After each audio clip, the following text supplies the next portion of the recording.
Hariom. Knowledge plus में हम सभी विद्यार्थियों का स्वागत करते हैं। आज हरिओम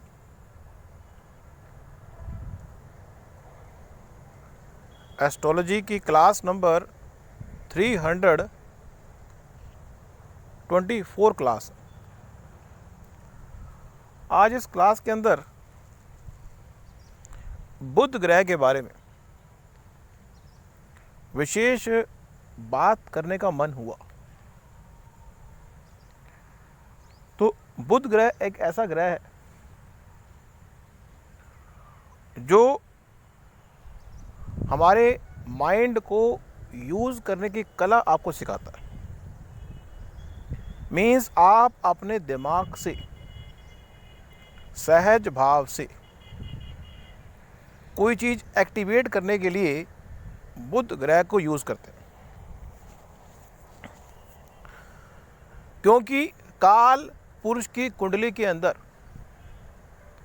बुध ग्रह को तीसरे भाव का और बुध ग्रह को छठे भाव का जो लॉर्डशिप है मिली हुई। उसके अलावा जो बुध ग्रह है उसको हम चौथे भाव, सातवें भाव या 10वें भाव के कारक के रूप में भी देखते हैं। अब अगर किसी व्यक्ति के इस बात को चेक करना हो कि उस व्यक्ति की कम्युनिकेशन स्किल कितनी अच्छी होगी, तो एक कुंडली में यदि हम सिर्फ बुध ग्रह की प्लेसमेंट को देख लें तो काफ़ी हद तक एक पॉइंट टॉपिक से हट के बता रहे हैं कि मकान बड़ा कि मकान का मालिक बड़ा। तो आप कहेंगे कि मकान बड़ा नहीं होता, मकान का मालिक बड़ा होता है। इसी तरह से कुंडली के अंदर भाव बड़े या भाव के मालिक बड़े, तो आप कहेंगे भाव के मालिक बड़े, लेकिन घटनाएं जो हैं वो भाव के अंदर हो रही हैं। तो यहां पे हम बताने का प्रयास कर रहे हैं कि जो बुध ग्रह क्योंकि चौथे, सातवें और 10वें भाव का कारक भी है, इसलिए हम अगर बुध ग्रह को, अब यहां पे कई लोग चौथे भाव के कारक के रूप में बुध ग्रह को नहीं देखते, सातवें भाव के कारक के रूप में बुध ग्रह को नहीं देखते, लेकिन 10वें भाव के कारक के रूप में बुध ग्रह को देखा जाता है। बुध ग्रह आपकी इनफॉर्मल बात करने की कला है। कुंडली में बुध ग्रह जितना पावरफुल होगा उतना चीजों को ऑब्जर्व करने की नॉन टेक्निकल स्किल, जैसा कि आपको पता होगा कि हमारे जीवन में एक है टेक्निकल स्किल और एक है नॉन टेक्निकल स्किल।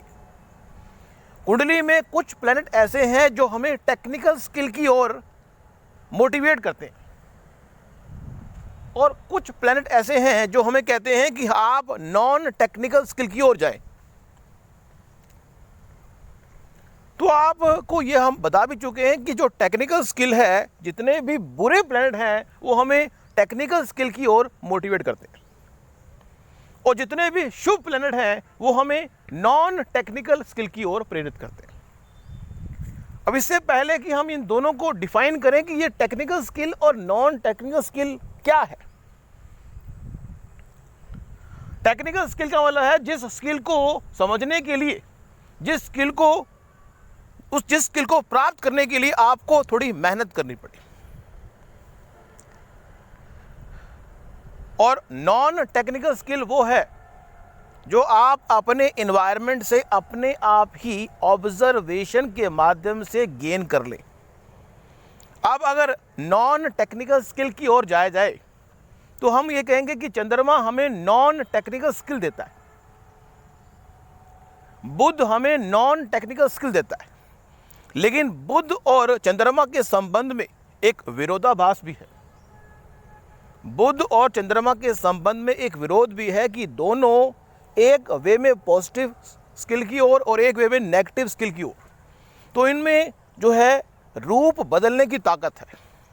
तो हम ये कह सकते हैं कि जो चंद्रमा और बुध है, कभी हमें टेक्निकल स्किल की ओर, कभी हमें नॉन टेक्निकल स्किल की ओर ले जाने में हेल्पफुल। लेकिन अगर गुरु और शुक्र के बारे में बात कर ली जाए, ये दोनों के दोनों प्लैनेट ऐसे हैं जो हमें नॉन टेक्निकल स्किल की ओर प्रेरित करते हैं और हमें कहते हैं कि आपको हम नॉन टेक्निकल स्किल सिखाएंगे ताकि आप चीज़ों को पकड़ पाएं। उसके अलावा हम सूर्य की बात कर लें, हम मंगल की बात कर लें, हम शनि की बात कर लें, ये प्लैनेट ऐसे हैं जो हमें टेक्निकल स्किल की हो। जैसे डॉक्टर बनना हो किसी ने, मान लो किसी ने वकील बनना हो, डॉक्टर बनना हो, वकील बनना हो, या ऐसी कोई डिग्री प्राप्त करनी हो, जैसे मान लो किसी ने सीए प्राप्त करनी हो, सीए की डिग्री लेनी हो। अब सीए की डिग्री प्राप्त करने के लिए टेक्निकल स्किल के साथ साथ नॉन टेक्निकल स्किल को भी चेक आउट करना पड़ता है।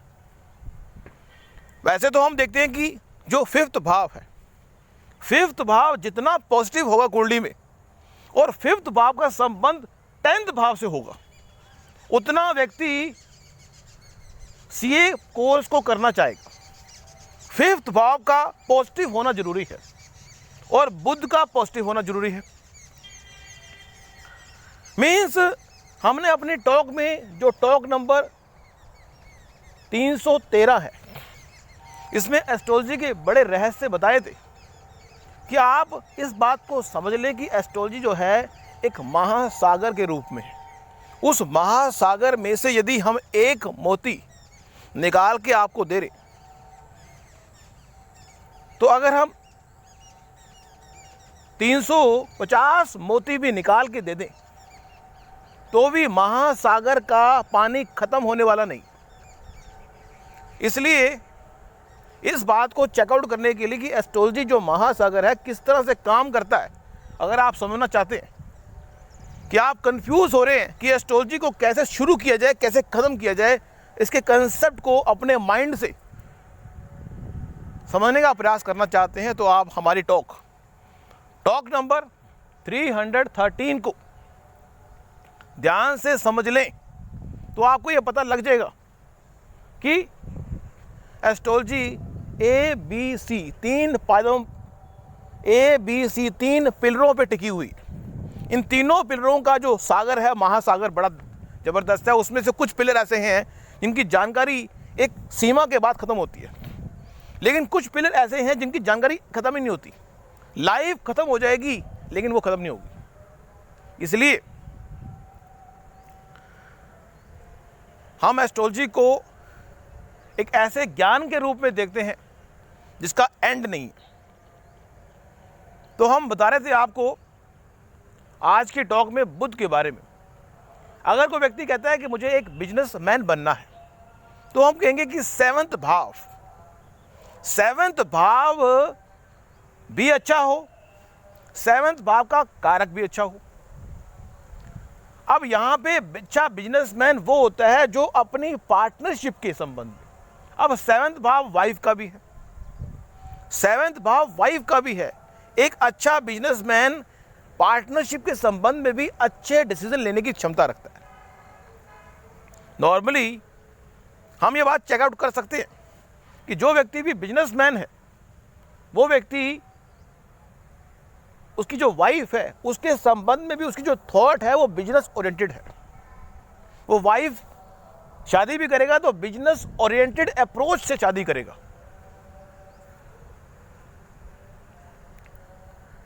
तो बिजनेसमैन बनने के लिए बुध का अच्छा होना, 7th भाव का अच्छा होना और 7th भाव का कारक अच्छा होना और 7th भाव का खुद घर का अच्छा होना भी जरूरी है।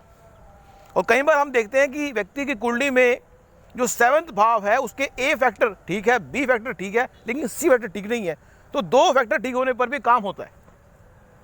कई बार हम देखते हैं कि 7th भाव का लॉर्ड 6ठे भाव में जाके बैठ गया, 7th भाव का लॉर्ड 6ठे भाव में बैठ गया, जो तो गलत है।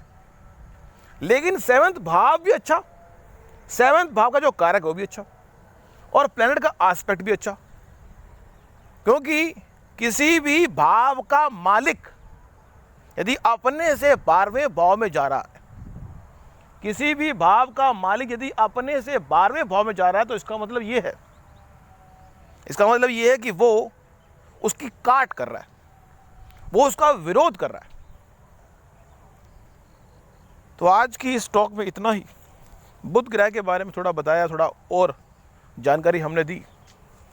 हमारा जो स्टफ होता है वो हम ये प्रयास कर रहे हैं कि आपको नॉन टेक्निकल तरीके से ही चीज़ों को एक्टिवेट करना, चीज़ों को समझाना सिखाया जाए। हमारा ये उद्देश्य रहता है। नेक्स्ट टॉक में कुछ और जानकारी हम आपको देंगे।